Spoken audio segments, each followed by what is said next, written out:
오늘 우리에게 주신 하나님의 말씀은 욥기 9장 1절에서 3절 말씀입니다. 욥기 9장 1절에서 3절 말씀입니다.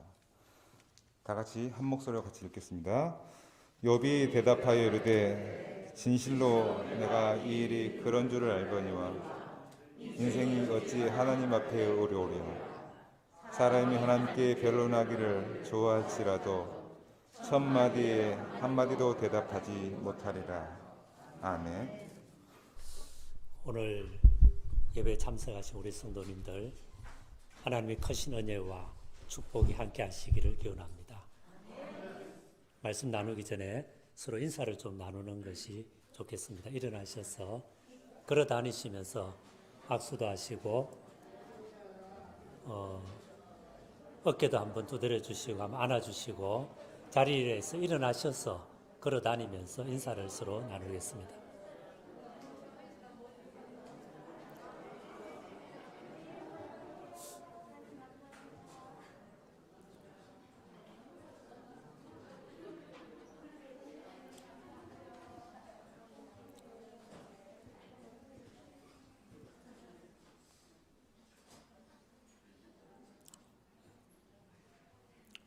가장 중요한 질문, 이런 제목으로 말씀을 생각하겠습니다. 우리 삶에는 중요한 일이 있고 중요하지 않은 일이 있습니다. 그리고 이 둘을 잘 구별해서 중요한 일, 본래적인 일에 집중해 살면은 우리 인생은 굉장히 생산적이고 풍성할 것입니다. 당장 하루를 살아도 정말 해야 되는 일, 중요한 일에 집중해서 살면은 그날은 굉장히 좋을 것입니다. 그러나 비본래적인 일, 안 해도 되는 일, 부질없는 일에 우리 시간과 에너지를 쓰게 되면은 하루가 끝나고 밤에 잠자리 들 때 오늘 하루 헛살았다. 그런 생각 때문에 마음이 괴로울 것입니다. 이 점은 직업의 세계에서도 마찬가지입니다. 유능한 변호사는 어떤 사건을 맡게 되면 사건에서 가장 중요한 것이 무엇인지를 찾아냅니다. 그렇게 해야 재판에 이길 가능성이 높아지는 거죠. 의사도 마찬가지입니다. 환자가 보이는 여러 가지 증상들, 환자가 호소하는 여러 가지 문제 중에서 정말 이분을 힘들게 하는 것이 무엇인지를 제대로 찾아내면 명의가 되고 그래 병을 고칠 가능성이 높아지는 거죠. 강의나 설교도 마찬가지입니다. 저는 20년 이상을 학교에서 강의를 하고 있는데 처음 강의를 할 때는 학생들에게 가르쳐 주고 싶은 것이 많았습니다. 그래서 이것저것 많이 준비했습니다. 그런 걸 가르쳤습니다. 그랬더니 저는 힘들고 학생들은 더 힘들어했습니다.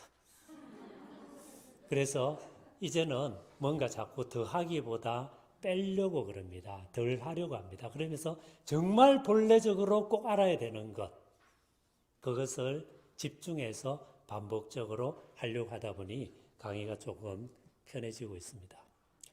무슨 말이냐 하면은 아무튼 중요한 일에 핵심에 집중해야 된다는 겁니다. 중요한 것에서부터 시작하면은 지역적인 것까지 갈 수 있습니다. 그러나 지역적인 것에서부터 시작하면 중간에 길을 잃고 지리멸렬하게 됩니다. 그렇다면은 우리 인생에서 정말 중요한 게 뭘까요? 여러분 대부분의 여기 계신 분들이 이 부모님들이 많으시니까 여러분 아들, 딸이 지금 먼 길을 떠난다고 합니다. 아들에게, 딸에게 이건 너 꼭 지켜라 라고 하는 어떤 일이 있다. 무슨 말씀을 해 주시겠습니까? 어떤 분은 건강이 제일 최고다. 그러니까 객지 나가서 끼니 빼먹지 말고 꼭 챙겨 먹어라. 이런 부탁을 겁니다. 어떤 분은 좋은 인간관계를 맺는 것이 너무 중요하니까 만나는 만남들을 소중히 여겨라. 사람들을 사랑해라. 그러면서 좋은 관계를 유지해라. 이런 조언을 주실 것 같습니다. 그런가 하면 어떤 분은 경제적으로 독립하는 것이 정말 중요하니까 좋아하는 일을 할까요? 잘하는 일을 할까요? 이렇게 이야기하지 말고 돈 버는 일을 하라. 이런 식의 이야기를 할지도 모르겠습니다. 이 모든 것 다 중요합니다. 다 필요합니다. 그러나 이것이 가장 중요한가? 가장 중요한가? 이렇게 물어보면 성경은 아니라고 말합니다. 성경은 이 모든 것이 중요한 줄 알지만 정말 본래적으로 중요한 것이 있다고 말합니다.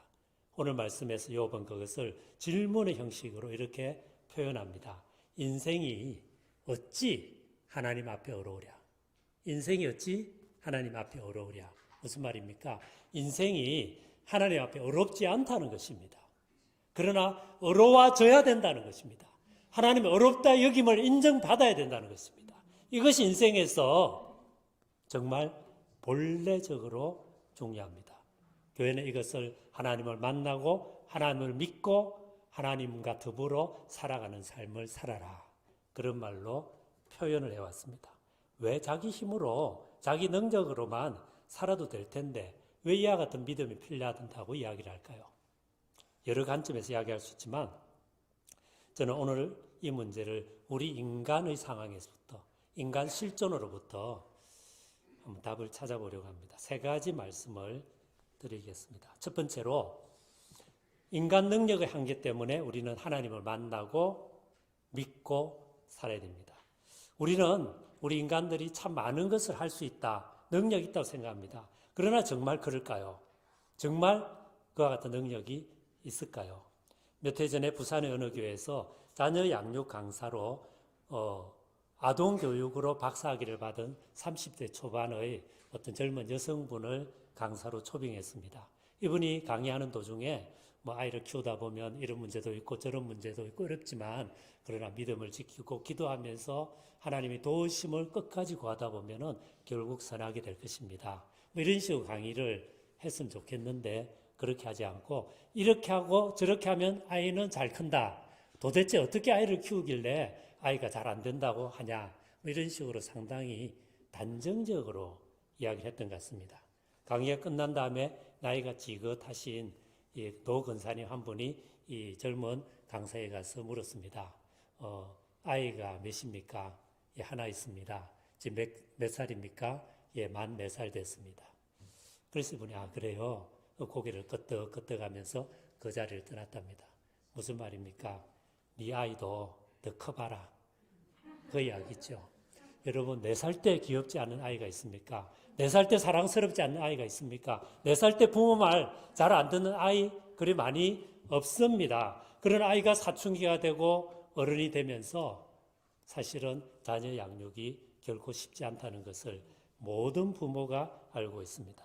세상에서 자기 마음대로 안 되는 두 가지가 자식과 골프다. 그런 말 들었는데 저는 골프를 안 치니까 잘 모르겠어요. 그러나 새 아이의 아버지로서 자녀 양육은 결코 쉽지 않다는 것은 너무 잘 체험하고 있고 지금도 체험하고 있습니다. 자녀 양육 너무 중요하지만 안 쉽습니다. 또 자녀들에게 좋은 것 많이 해주고 싶어도 어디 그게 자기 마음대로 됩니까? 열해 전에 서울 강남의 부잣집에서 6살짜리 아이가 유괴를 당했습니다.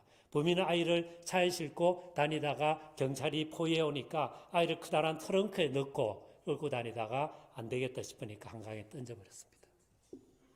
아이가 한강 밑바닥에서 트렁크가 발견이 됐는데 아이가 손톱이 다 빠질 정도로 트렁크 바닥을 이렇게 고통스러우니까 끌다가 거기에 피를 묻히고 그러면서 아기 고양이처럼 웅크리고 죽어 있었습니다. 이 집은 부잣집입니다. 이 아이를 구할 수 있다면 무슨 일을 써도 구원했을 겁니다. 돈으로 해결할 수 있다면 돈이 얼마가 들더라도 해결했을 것입니다. 그러나 아이는 자식이 강물 밑바닥 트렁크 안에서 트렁크 바닥을 쥐어뜯으면서 엄마 아빠 이름을 부르면서 도움을 요청하고 있지만 부모는 아무 도움을 줄 수가 없었습니다. 이 아이는 유괴당해서 부모로부터 떨어져 있었으니 어쩔 수 없었다고 치십시다. 역시 비슷한 시기에 고등학생 한 명이 자살했습니다. 친구들에게 왕따를 계속 당하다가 너무 괴로워서 견디지 못해서 뉴스를 써놓고 자기 집 베란다에서 뛰어내렸는데 뛰어내린 곳이 그리 높지 않아서 밑에 지붕에 떨어졌고 그리고 죽지 않고 온몸에 피를 흘리면서 다시 자기 집 계단을 기어 올라가서 집 앞에 한동안 앉아 있다가 그리고 결국은 아파트 옥상까지 올라가서 거기서 뛰어내려서 이번에는 죽었습니다. 이 사실은 죽은 아이의 핏자국을 보고 알게 된 것입니다. 피가 자동차 지붕에 고여 있었고 그리고 계단을 따라서 자기 집 앞에 또 피가 흥건히 있었고, 그리고는 이제 옥상까지 엘리베이터 안에 있었던 것입니다. 지금 자식은 뉴스를 써놓고 뛰어내렸는데 부모는 그것을 모릅니다. 한번 실패하고 집 앞에 돌아와서 죽을까, 다시 죽을까, 아니면 엄마 아빠에게 도움을 청할까 생각하다가 에이, 죽자 이렇게 결심을 했는데 부모는 그것도 모르고 그냥 잠만 자고 있습니다. 우리의 능력만으로는 결코 자식을 제대로 키울 수 없는 것 우리 다 알고 있습니다. 자녀 이야기했습니다만 우리 가정생활도 마찬가지입니다. 언젠가 우리나라에서 가장 교육 수준이 높고 경제적으로도 잘 산다는 서울 강남의 어느 지역 주부들을 대상으로 설문조사를 했는데 70%가 남편과 이혼하고 싶다고 했습니다. 60%는 결혼 전으로 돌아가면 결코 지금 남편 만나지 않겠다고 했습니다. 25%는 결혼의 기회가 다시 주어지면 계약 결혼을 하고 싶다라고 이야기했습니다. 여러분은 어떠신지요? 이분들은 경제적으로도 그리고 교육 수준에 있어서도 우리나라에서 가장 높은 그런 것을 누리고 있었던 분들인데 가정이 행복하다면 이런 말을 하겠습니까? 사업도 마찬가지입니다. 사회도 마찬가지입니다. 제가 미국에서 유학하던 중에 미국 뉴욕을 몇 번 가본 적이 있습니다. 가다 보면은 세계 패션의 중심인 브로드웨이 애버뉴가 있고 거기에서 조금만 더 걸어가면은 세계 금융의 중심지라는 월스트리트이 있습니다. 거기에 미국의 문명, 미국의 경제가 한 곳에 다 모여 있습니다. 그러나 거기서 불과 2블럭, 3블럭만 들어가면은 캄캄합니다. 마약을 하고 많은 백인들이, 흑인들이 너부러져 있습니다. 우범지대입니다. 사람들이 두려워 들어가지 못합니다. 경찰도 거기에는 낮에도 들어가기를 꺼려하는 그런 곳이 있습니다. 여러분, 미국이 어떤 나라입니까? 많이 약해졌지만 그래도 세계의 중심이고 많은 사람들이 한 번은 가보고 싶어하는 나라 아닙니까? 그런데 그 막강한 경제력과 군사력과 가장 똑똑한 사람들이 모여 있음에도 불구하고 이 흑백 문제, 빈부격차 문제, 도시 범죄 문제를 해결하기가 너무나 요원합니다. 요지는 무엇입니까? 인간이 자기 힘으로 다 해낼 것 같지만 정말 중요한 것은 제대로 해내기 어렵습니다. 사랑하는 자녀들 내 힘만으로 잘 못 키웁니다. 부부 사이도 가정도 내 능력만으로 잘 키우기 어렵습니다. 건강도 마찬가지입니다. 저는 제가 제 몸에 암이 있다는 것을 발견하기 바로 그 전날까지 다음날 동네 병원에서 내시경으로 제 몸에 이따만한 암덩어리가 제 장에 붙어 있다는 것을 발견하기 전까지 그저 열심히 하루하루 잘 살고 있었습니다. 공부도 사업도 사회도 우리 인간의 힘만으로는 안 됩니다. 오직 하나님을 인격적으로 만나고 하나님 앞에서 하나님과 더불어 걸어갈 때 우리 자녀 양육도 우리 가정도 우리 사업도 그리고 우리 미래도 결국은 선하게 이루어질 수 있는 것입니다. 자신의 한계를 통감할 때 우리는 하나님을 비로소 만납니다. 베드로가 예수 그리스도를 인격적으로 만나던 그 밤, 그는 밤새도록 물고기를 잡았으나 한 마리도 잡지 못했습니다. 새벽까지 허당쳤을 때 예수님이 말씀하십니다. 물고기를 얼마나 잡았느냐? 배 그물을 오른쪽으로 내려 던져보라. 그러면 잡을 것이다. 베드로가 말합니다. 우리가 밤새도록 그물을 내렸으나 한 마리도 잡지 못했습니다. 그러나 말씀에 의지하여 그물을 내리나이다. 그리고 그물을 내렸을 때 거기에는 물고기가 153마리나 가득 잡혀 있었습니다. 말씀에 의지하여 하나님과 인격적 만나 그분의 말씀 앞에 서서 그분과 걸어갈 때 인간의 능력은 극복됩니다. 두 번째로 우리는 인간 생명의 한계 앞에서 하나님을 만날 필요가 있습니다. 우리는 이 세상에 태어나 살지만 태어난 모든 사람은 죽습니다. 태어날 때는 순서가 있지만 떠나는 순서는 없죠. 어떤 분은 나이 들어서 편안히 떠나시지만 어떤 분은 젊어서 갑작스럽게 죽기도 합니다.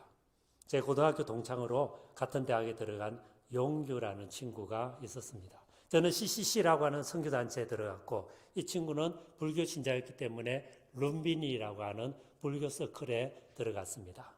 마음속에 항상 전도하고 싶었지만 가까운 친구였기 때문에 오히려 전도가 어려웠습니다. 1학기가 지났습니다. 이제 방학 끝나고 2학기 되면 반드시 이 친구를 전도해야 되겠다라는 마음으로 기도하고 있었는데 캠퍼스에 보이지 않았습니다. 왜 안 보이지? 생각했는데 마침 동창 한 명을 만났는데 이야기를 해요. 지난 여름 해운대 해수욕장에 가서 수영하다가 물에 빠져 죽었다는 겁니다. 너무 놀랐죠? 그래서 그 집에 전화했더니 어머니가 슬픔이 가득 잠긴 목소리로 이런저런 이야기하는데 여러 이야기를 했는데 딱 한마디 기억이 납니다. 그 어머니 이런 말씀하셨어요. 얘야, 세상에 참 별일도 많다. 얘야, 세상에 참 별일도 많다. 아들을 잃은 어머니가 그렇게 말씀하셨습니다. 그 말이 40년도 훨씬 더 지난 지금도 잊혀지지 않습니다.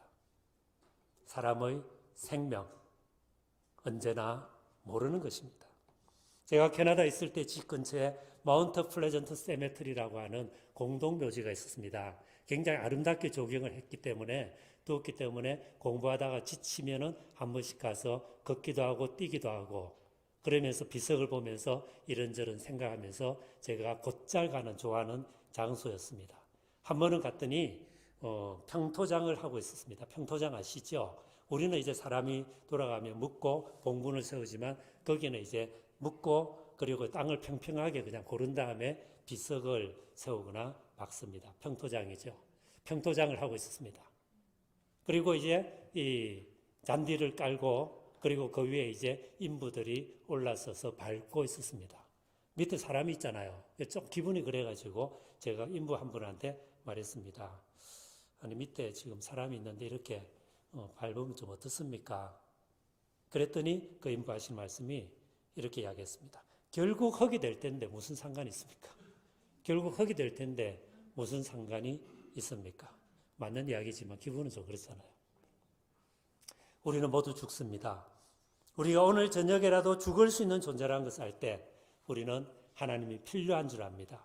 죽음을 나의 것으로 받아들일 때, 죽음을 직면할 때, 죽음을 대면할 때, 그리고 죽음 앞에서 내 인생을 돌아볼 때, 그리고 앞으로 내가 살아가야 될 삶을 어떻게 살아가야 할지 진지하게 다시 한번 물어볼 때 우리는 그 순간이 하나님을 만나는 순간일 수 있습니다.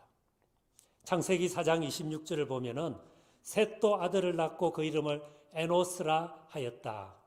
이런 말씀이 나옵니다. 아담과 하와가 타락합니다. 사람들이 그래서 하나님을 벗어납니다. 하나님을 모릅니다. 그러다가 창세기 4장 26절에 와서 비로소 처음으로 사람들이 여호와 이름을 다시 부릅니다. 그때가 에노스 때입니다. 그런데 에노스라고 하는 단어의 뜻은 죽을 수밖에 없는 존재라는 뜻이랍니다. 곧 내가 죽을 수밖에 없는 존재, 유한한 존재, 결국 소멸될 존재임을 깨달을 때 우리는 무한한 분 하나님을 다시 한번 찾아 만날 수 있게 됩니다. 그러니 우리가 나이가 더 들기 전에 한 살에도 더 젊을 때 그리고 아직 힘이 있을 때 아직 하나님 앞에서 의미 있고 선하고 아름다운 삶을 살아갈 수 있는 지금 이 순간 다시 한번 하나님 만나는 은혜가 있기를 축원드립니다. 이미 하나님을 만나신 분, 이분과의 만남을 다시 한번 확인하면서 우리의 유한한 삶, 그러나 하나님과 함께 걸어갈 때 너무나 아름답게 될 수 있는 이 삶을 선하게 만들어가는 축복이 있으시기를 축원합니다. 세 번째로 마지막입니다. 우리 인간의 한계 때문에 우리는 하나님을 필요로 합니다.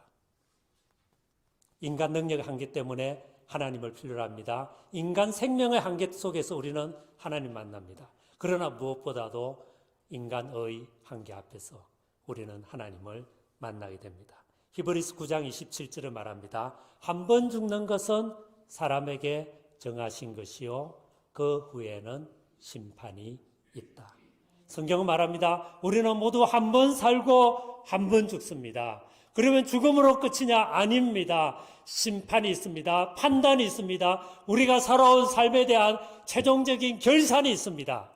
그리고 이 결산을 하시는 분은 모든 것을 아시는 거룩하신 하나님입니다.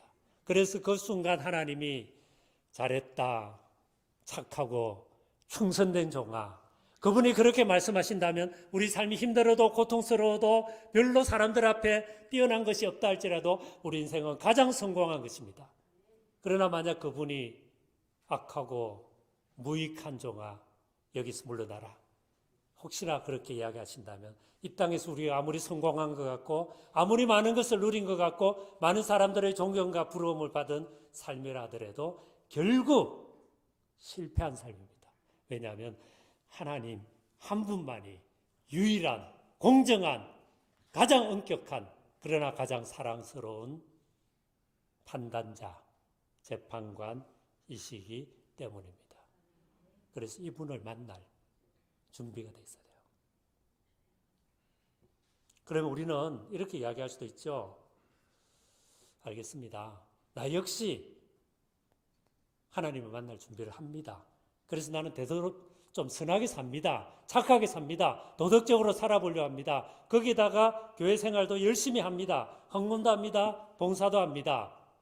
그러면 되지 않습니까? 나는 착하게 살아왔고 거기다 지금 교회 생활까지 하고 있으니 하나님 앞에 섰을 때 괜찮다, 이렇게 생각할 수 있습니다. 그럼 오늘 욥의 말을 다시 한번 들어보십시오. 인생이 어찌 하나님 앞에 어려우랴. 인생이 어찌 하나님 앞에 어려우랴. 하나님께 변론하기를 사람이 좋아할지라도 천마디에 한마디도 답하지 못하리라. 하나님은 천마디 질문을 하시는데 우리는 이 거룩하신 어려우신 하나님 앞에서 한마디도 제대로 답할 수 없을 정도로 우리는 어렵지 않다는 겁니다. 우리가 아무리 어렵게 살아도 자기 자신을 있는 그대로 보면은 거짓이 있습니다. 잘못된 부분이 있습니다. 왜곡이 있습니다. 우리 인생 어느 부분에는 크래킹 포인트, 항상 깨어져 있는 부분이 있습니다. 그래서 우리는 거룩하지 않습니다. 도덕적인 거룩한 삶을 살지도 않고 살려고 노력하더라도 그것은 한참 미치지 못합니다. 이런 우스갯소리가 있잖아요. 어떤 사람이 죽어서 천국의 문 앞에 섰습니다.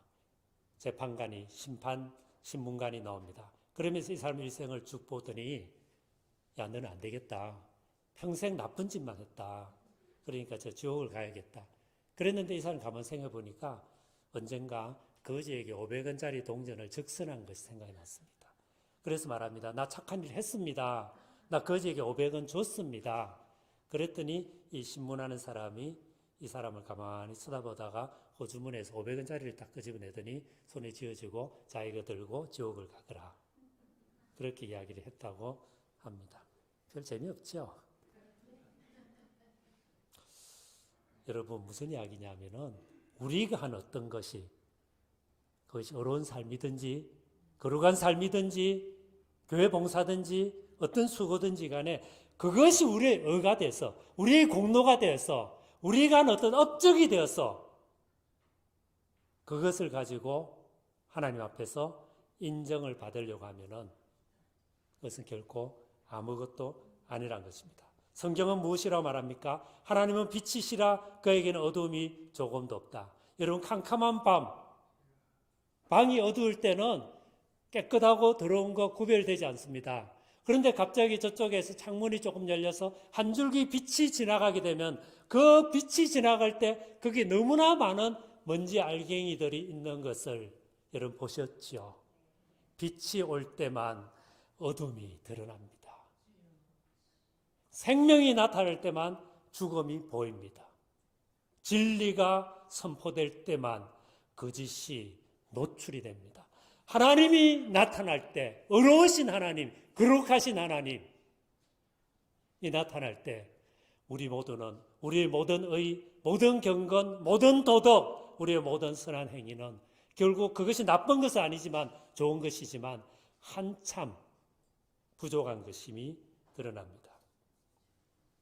그런데 문제는 하나님이 우리에게 바라보시는 의의 수준, 의로움의 수준이 하나님의 수준이라는 겁니다. 하나님은 구약 이스라엘 백성을 향해서 이렇게 말씀하십니다. 내가 거룩하니 너희도 거룩하라. 내가 거룩하니 너희도 거룩하라. 그래서 선민 이스라엘 백성을 거룩한 민족으로 선택하시고 신약에는 교회를, 그리스도인들을 거룩한 백성으로 선택하십니다. 그리고 우리에게 하나님이 요구하십니다. 거룩을 요구하십니다. 어떤 수준의 거룩을 요구하십니까? 하나님의 거룩을 요구하십니다. 이것이 가능합니까? 이 하나님의 거룩하심이 우리에게 가능합니까? 애초에 불가능합니다. 그래서 아무리 자기 자신을 깨끗하게 한다고 해도, 도덕적으로 윤리적으로 산다고 해도, 그리고 교회 봉사 열심히 한다고 해도 그것이 어가되고 그것이 업적이 되고 그것이 우리의 자랑이 되면 그것으로는 우리는 어려울 수 없습니다. 노력을 통한 구원, 행위를 통한 구원, 업적에 의한 구원, 그런 것은 지극히 거룩하신 하나님 앞에서 아무것도 아닙니다. 사도 바울을 보십시오. 그는 바리새인입니다. 율법의 의로는 흠이 없다라고 말합니다. 여기서 율법의 의로 흠이 없다는 것은 613가지의 구약의 율법을 지켰다는 이야기입니다. 248가지는 해야 되는 것입니다. 365가지는 해서는 안 되는 것입니다. 합쳐서 613가지 율법을 알고 배우고 마침내 습득하여 그것이 생활 속에서 온전히 나타날 때 정통 바리새인입니다. 바울은 이런 사람입니다. 이런 의로는 흠이 없다는 겁니다. 율법의 의로는 나는 흠이 없는 사람이라고 말합니다. 그러나 그는 로마서 7장에서 이렇게 한탄합니다. 사망의 힘이 나를 붙잡고 있다. 오라 나는 공고한 사람이로다. 누가 나를 이 사망의 몸에서 건져내랴. 율법을 지켜서 행위를 통해서 하나님 앞에서 온전하다고 인정받는 삶은 사망에 붙잡힌 삶이라고요. 종교학자 마틴 루터를 생각해 보십시오. 그는 자기 죄의 문제를 해결하기 위해 일주일에 사흘을 금식합니다. 하루 16시간 노동과 기도에 바칩니다. 성 베드로 대성당의 가파른 계단을 무릎에 까지고 피가 나고 뼈가 상할 정도로 걸어 올라가면서 고행합니다. 그러나 그의 마음속에는 하나님에 대한 죄책감뿐입니다. 하나님이 원하시는 거룩한 삶, 하나님이 원하시는 거룩의 수준에 결코 미치지 못하는, 그래서 지금 만약 죽는다면 심판받을 수밖에 없다는 이 깊은 죄책감, 자책감이 루터를 붙잡고 있었던 것입니다. 종교개혁을 일으키기 이전의 루터, 하나님의 은혜를 체험하기 이전의 루터의 이야기입니다. 그리고 여기에서 결국은 불교의 길과 기독교의 길이 갈립니다. 불교 역시 우리 인간이 잘못된 삶에 살고 있다는 합니다. 모두 다 강물에 빠졌습니다. 강물에 떠내려갑니다. 거기서 너무나 고통스럽습니다. 불교는 이것을 너무나 정확하게 알고 있습니다. 삶은 고통이라 말합니다. 왜 고통입니까? 삼독을 말합니다. 세 가지 독, 탐, 진치, 탐욕과 어리석은 분노와 그리고 지극히 어리석은 어떤 삶. 그래서 무명, 빛이 지극히 없는 캄캄한 어둠 상태 속에서 인간은 살고 있다고 이야기합니다. 그러나 그럼에도 불구하고 인간이 세상의 실상을 제대로 보고 그리고 자기가 누군지 제대로 깨닫게 된다면, 수행을 통해서 이것을 제대로 깨닫게 된다면 언젠가는 해탈, 니르바나, 열반에 이르게 된다고 이야기합니다. 그래서 불교는 기본적으로 떠내려가는 그 강물에서 결국은 자기 힘으로 분명히 강물에 빠져 있다는 걸 너무나 알지만은 자기 힘으로 올라갈 수 있다는 것을 알고, 그래서 기본적으로 불교는 수행합니다. 수행 종교입니다. 어떤 이는 머리를 깎고 잿빛 가사를 입고 산으로 출가를 떠나기도 합니다. 그러나 기독교 신앙은 기준이 달라요. 그 기준은 어떤 기준이냐면은, 불교는 기본적으로 무신론적이기 때문에 하나님이라는 기준이 없습니다. 그러나 기독교는 하나님 앞에 서 있어요. 하나님이 지극히 거룩합니다. 가장 온전합니다. 가장 선합니다. 하나님이 기준입니다. 그 의가 있어야 됩니다. 그러나 우리는 아무리 선해도 세상에 다시 없는 성자라도 어렵지 못합니다. 그래서 우리는 강물에 떠내려가는 사람이에요. 그런데 기독교 신앙이 고백하는 것이 무엇입니까? 이 강물 속에 어떤 분이 찾아오셨습니다. 우리를 붙잡기 위해서 이분이 강물 안에 친히 들어오셨습니다. 인간이 되어서 찾아오셨습니다. 그리고 우리 손을 잡았습니다. 우리를 강물 밖으로 건져 올리기 위해서, 새롭게 살리기 위해서, 변화시키기 위해서 그분이 찾아오셨습니다. 그리고 손을 내미시면서 잡으라고 이야기하십니다. 그리고 이런 우리를 강물 밖으로 빼내기 위해서 그분은 강물 가장 깊은 곳에 들어갑니다. 가장 깊은 고통의 자리에 들어갑니다.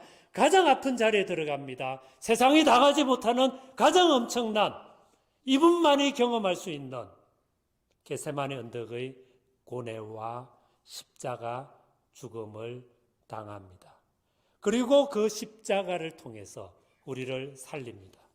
이런 예수 그리스도의 모습을 사도 바울은 고린도후서 5장 21절에서 이렇게 이야기했습니다. 하나님이 죄를 알지도 못하신 자로 우리를 대신하여 죄를 삼으신 것은 우리로 하여금 그분 안에서 하나님의 의가 되게 하려 함이라. 무슨 말입니까? 우리는 어렵지 못합니다. 우리는 죄인입니다. 우리는 하나님과 분리되어 있습니다. 이분은 하나님 자신입니다. 하나님 아들입니다. 이분 안에는 하나님의 거룩과 영원과 하나님의 선이 가득 온전히 들어 있습니다. 그런데 이 십자가에서 예수 그리스도는 우리를 위하여 죄인의 자리에 섭니다. 그리고 이분이 죄인의 자리에 서면서 우리를 이분 안에 있는 의인의 자리로 옮겨주셨습니다. 종교학자 마틴 루터는 이것을 예수 그리스도의 십자가 죽음에서 즐거운 교환이 일어났다, 이렇게 표현했습니다. 우리에게 즐거운 교환입니다. 그러나 예수 그리스도에게는 가장 고통스러운 교환입니다. 그러나 사랑으로 인해서 그 교환을 행하신 것입니다. 그래서 이제 예수 그리스도 안에 있는 이는 거룩합니다. 선합니다. 아름답습니다. 우리 자신을 볼 때 예수 믿지만 여전히 거룩하지 않는 거 있습니다. 선하지 않는 것도 있습니다. 거짓이 있습니다. 우리도 알지 못하는 여러 가지 허물들 많이 있지만 이제 하나님께서는 예수 그리스도의 십자가 피 흘리심 그 손 뻗어서 강물에서 우리를 건져주는 그 손을 잡은 사람들에게 예수 그리스도의 의가 들어간 것을 보시면서 우리를 어렵다고 인정해 주시는 것입니다. 이 의는 우리가 만든 의가 아닙니다. 우리가 노력한 의가 아닙니다. 우리가 도덕적으로, 윤리적으로, 신앙적으로, 종교적으로 만드는 의가 아닙니다. 오직 하나님의 은혜 안에서 주어지는 겁니다. 그리고 이와 같은 의가 주어졌기 때문에, 의인이 됐기 때문에 이제 우리는 이 사실을 확인하고 기뻐하며 거기에 대한 감사와 보답으로 살아가는 것이 신앙 생활입니다. 그리고 이렇게 살아갈 때 우리는 연약하지만 강합니다. 우리는 질그릇 같지만 그 안에 예수 그리스도라는 놀라운 보화가 들어있습니다. 돌아보면 우리는 연약합니다. 능력이 부족합니다. 우리 가정 지키기 어렵습니다. 자녀 우리 힘만으로 잘 키우기 쉽지 않습니다. 열심히 노력하지만 사업에 성공한다는 보장 없습니다. 사회도 제대로 만들어 나갈 가능성 그리 많이 없습니다. 하지만 그래서 우리는 질그릇 같지만 이 질그릇 속에 보화가 있습니다. 예수 그리스도가 있습니다. 전능자의 능력이 있습니다. 이분이 우리를 통하여 일하신다면, 이분이 우리 교회를 새롭게 하신다면, 이분이 우리 교회를 거룩하게 사용하신다면, 우리가 믿음으로 우리 자신을 이분의 거룩한 손에 맡겨드린다면 우리 개인은 바뀝니다. 우리 가정은 새롭게 됩니다. 우리 자녀들은 변하게 됩니다. 마침내 세상을 바꿀 수 있습니다. 우리는 하나님 나라를 이 땅에 만들어 갈 수 있습니다. 마찬가지로 우리는 제한되어 있습니다. 우리 생명은 유한합니다. 결국 죽을 것입니다. 그러나 예수 그리스도 이분 안에 있다면 우리 삶은 영원할 것입니다. 우리는 사랑 안에서 영원히 살 것입니다.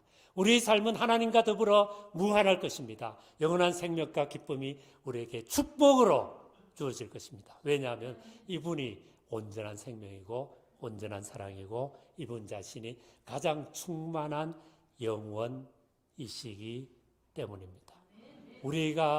우리가 질그릇과 같으나 이 질그릇 속에 보화가 들어 있습니다. 마지막으로 우리는 죄인입니다. 거짓이 있습니다. 잘못되어 있습니다. 왜곡되어 있습니다. 그러나 예수 그리스도의 의가 우리에게 주어졌습니다. 그리고 이 예수 그리스도의 내미는 손을 붙잡은 분들, 이제는 우리는 의인입니다. 하나님의 의 속에 살아갑니다. 그래서 지금 도전합니다. 예수 그리스도를 이미 만났고 강물 속에 뛰어든 예수, 내가 떠내려가는데 찾아와서 내 손을 잡은 예수, 다르게 살아갈 길을 보여주신 예수, 이 예수를 만나신 분은 다시 한번 그 붙잡아준 손에 감사하면서 이제 이 손과 더불어 손 붙잡고 남은 삶 살아가기를 원합니다. 저와 함께 하옵소서 고백하고 다시 한번 믿음을 선택하시기 바랍니다. 그리고 아직 이 손을 붙잡지 못하신 분들 미루지 마시고 우리를 사랑하사 자기 몸을 버리신 하나님의 아들의 내미는 손을 붙잡으십시오. 그리고 이분과 더불어 여러분의 남은 삶을 믿음으로 걸어가시기를 바랍니다. 이제 말씀을 맺으려 합니다. 마띠아 클라우디스라고 하는 독일의 복음 설교자는 이런 말을 남깁니다. 그리스도를 믿지 않을 사람은 자기가 그리스도 없이 어떻게 살아갈 수 있을지 알아야 합니다. 그런데 여러분이나 나는 그럴 수 없습니다. 우리는 우리가 살아있을 때 우리를 붙잡고 돌봐주며 우리가 죽을 때 우리의 머리를 그의 손으로 받들어 줄 분이 필요합니다.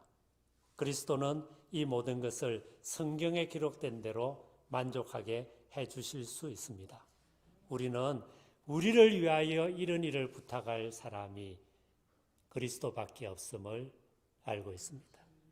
예수의 손을 잡고 그분과 믿음, 소망, 사랑의 길을 걸어가 우리의 연약한 능력이 하나님의 능력에 붙잡히고 우리의 유한한 시간이 하나님의 영원한 시간 안에 들어가고 우리의 부족과 죄된 모습이 하나님의 거룩과 하나님의 의에 참여하는 예수 그리스도의 십자가에서 이루어진 이 즐거운 교환이 마침내 우리 삶 전체를 붙잡는 은혜가 있으시기를 축원합니다.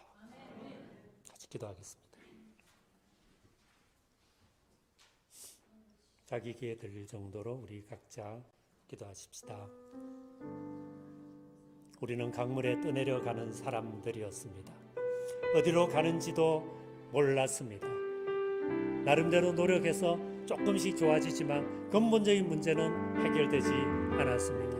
그런데 그분이 강물 안으로 뛰어들었습니다. 사랑으로 뛰어들었습니다. 그러기 위해 인간이 되셨습니다. 우리 손을 잡았습니다. 우리를 살렸습니다. 건졌습니다. 그러나 그렇게 하기 위해 이분은 강물의 가장 깊은 고통의 자리로 들어갔습니다. 그리고 우리를 살렸습니다. 이 예수와 더불어 남은 삶 살아가겠습니다. 기도하는 우리가 되시기를 바랍니다.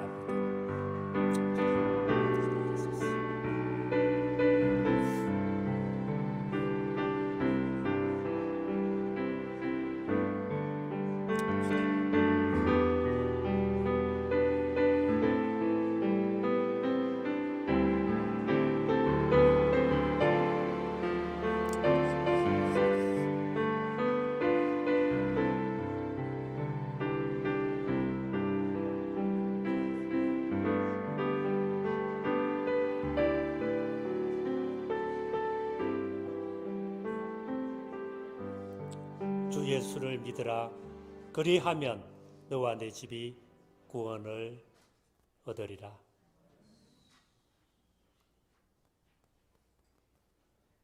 누구든지 그리스도 예수 안에 있으면 새로운 피조물이라 이전 것은 지나갔으니 보라 새 것이 되었도다. 예수 그리스도 안에서 우리 인간의 유한성과 인간의 유한한 능력과 인간의 어렵지 못함이 마침내 극복되어서 질그릇과 같으나 보화를 드러낼 수 있는 사람으로 우리를 만들어 주셔서 감사를 드립니다. 우리 남은 삶 동안 우리 속에 있는 이 놀라운 보화를 자랑하고 기뻐하고 보화를 선포하고 보화를 사람들에게 나누면서 살아가는 축복의 사람들 되게 하여 주옵소서. 예수 그리스도 이름으로 기도드립니다.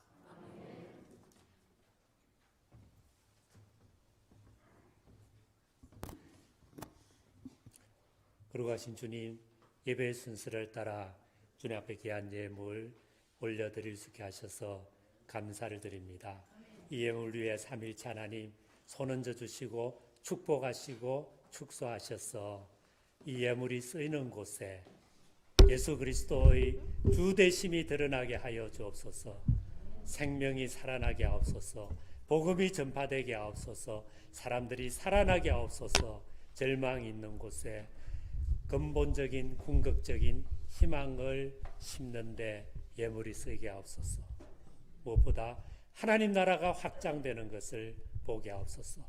이를 위해 교회 공동체 전체의 분별력과 지혜와 믿음의 용기와 결단을 다하여 주옵소서. 성도님들의 삶을 축복하며 기도합니다. 몸이 아픈 분들이 계십니다.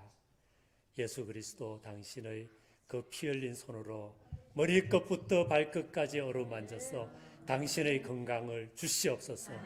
죄와 고통과 눈물과 질병까지 가져가신 주님, 치유의 은사를 주시옵소서. 마음이 아픈 분들, 관계 속에 힘든 분들, 우울함이 있는 분들, 인생의 희망을 잃어버린 분들, 낙심이 있는 분들, 성령께서 찾아가 주셔서 생명의 성령, 부활의 성령, 새롭게 살리는 성령의 능력이 성도님들의 마음을 가장 깊은 곳까지 어루만져 치유하시고 새롭게 하시고 힘을 주시옵소서. 우리 자녀들을 축복하셔서 부모들의 삶보다 더 아름다운 삶, 행복한 삶, 그러나 무엇보다 예수 안에 있는 삶을 살도록 은혜를 더하여 주시옵소서. 생업을 축복하시고 삶을 붙잡으시고 특별히 교회를 새롭게 하여 주옵소서. 우리 주 예수 그리스도 이름으로 기도드립니다. 지금은 우리 주 예수 그리스도의 은혜와 하나님 아버지의 사랑하심과 성령의 날마다 새롭게 하심이 지금 이 순간 예수 그리스도 안에서 우리를 찾아오신 사랑의 하나님 다시 한번 만나 이분과 믿음, 소망, 사랑, 부르심, 헌신의 길을 걸어가기를 원하는 귀한 성도님들과 가정과 생업과 자녀들 위해 기도 제목 위에 지금부터 영원토록 함께 하시기를 간절히 축원하옵나이다.